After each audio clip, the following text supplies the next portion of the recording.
Deadline गुजरने के बाद भी इंटरनेट सर्विस सुस्त रवि का शिकार है। मुल्क के मुख्तलिफ शहरों में इंटरनेट सर्विसेज बहाल ना हो सकी। इंटरनेट सर्विसेज मुतासर होने से ऑनलाइन कारोबार करने वाले अफराद को मुश्किलात हैं, जबकि मोबाइल डेटा सर्विसेज में खलल से सोशल मीडिया सारिफीन को भी मुश्किलात का सामना है। इसी पर बात करेंगे। हरीम जदून हमारे साथ मौजूद हैं। हरीम, जो डेडलाइन दी गई थी अभी तक जो है वो मामला दुरुस्त नहीं हुआ, क्या वजूहात बताई जाती हैं?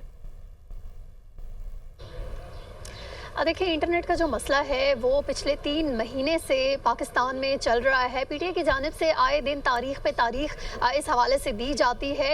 इसके अलावा ये भी बताया गया था कि 20 अक्टूबर को वेब मैनेजमेंट सिस्टम जो है वो इंस्टॉल होगा। उसके बाद जो सुस्त रवि वाले मामलात हैं इंटरनेट के वो ठीक हो जाएंगे। लेकिन हमने देखा कि आज 20 अक्टूबर को गुजरे भी 3 दिन हो चुके हैं, लेकिन इंटरनेट अभी तक ठीक नहीं हो सका। काफ़ी सारे जो एरियाज़ हैं उनमें सोशल मीडिया ऐप्स, खुसूसी तौर पर अगर व्हाट्सएप की बात करें तो व्हाट्सएप पे मैसेजेस सेंड नहीं होते, डाउनलोड नहीं हो पाते, कोई डॉक्यूमेंट जो है वो डाउनलोड नहीं हो पाता।